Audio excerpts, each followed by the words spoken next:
मी एका जागेवर गेले होते, सहज महाराज म्हणून चहा प्यायला बोलवलं आणि एक स्त्री अशी उभ्याने चहा पित होती. अरे मी म्हणलं काय झालं काकू, बसा ना. तर ते म्हणले नाही नाही. मग गडबडीतच गेले. ते म्हणे चला मला उशीर होते, मी जाते. मी म्हणलं कीर्तनाला येणार नाही का? ते म्हणते हा येते ना एका खांब्याला उभी राहून. अरे म्हणजे उभी राहून पूर्ण कीर्तन ऐकते म्हणली. उभं राहायची काय गरज आहे? मला तुम्ही सांगा ना, मी मुलगीच आहे. ते म्हणले नाही नाही माझं ते खडा मंगळवार आहे. आता कोण सांगितलंय खडा मंगळवार हे? महाराज मला तरी वाटते कशाला हे अध्यात्म आणि अंधश्रद्धेच्या गप्पा कशाला म्हणता ना? कशाला हे अंधश्रद्धा आणि अध्यात्माच्या गप्पा म्हणता? आईच्या पोटी जन्माला घेता आणि देव कुठे म्हणता हो? आपलं हिंदुत्व सोडून ते छाम छुम ते काय अंगावर झटकले की आपल्या अंगातले भूत बाहेर. कशाला यात अडकायचं? अंधश्रद्धेत कशाला अडकायचं?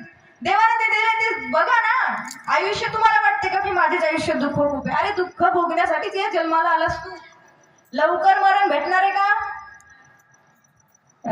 त्यांना माहिती वाटते. म्हणजे छोटे छोटे मुलं सुद्धा उत्तर द्यायला, म्हणजे त्यांना माहिती आहे की आयुष्य फक्त दुःखासाठी आतापासून कळाले म्हणून चष्मे लागलेत, नाही का? खोट आहे का?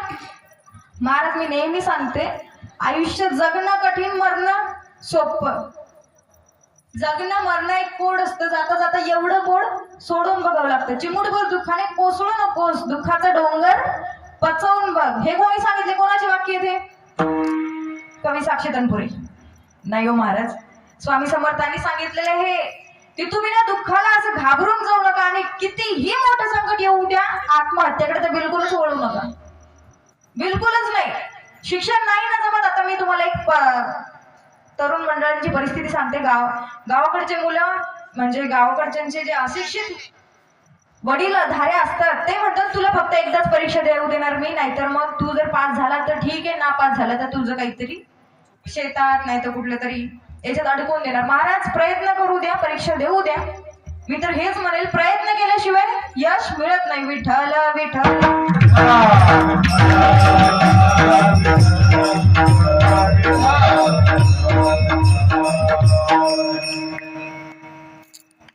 महाराज मी सांगत होती आपली भक्ती देव बदलला की दिवस बदलला की देव बदलायला. तशी भक्ती नसावी महाराज. जनाई, मीराबाई, मुक्ताई कशा भक्ती करायची? देवासोबत वाद विवाद भांडणं सुद्धा करायचं, पण शेवटी ते आपलेच आहेत, आपल्याला आनंदच देणार, नाही का महाराज?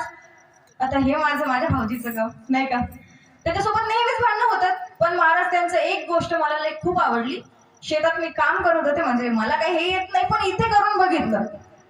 काम करत असताना ते काय म्हणले,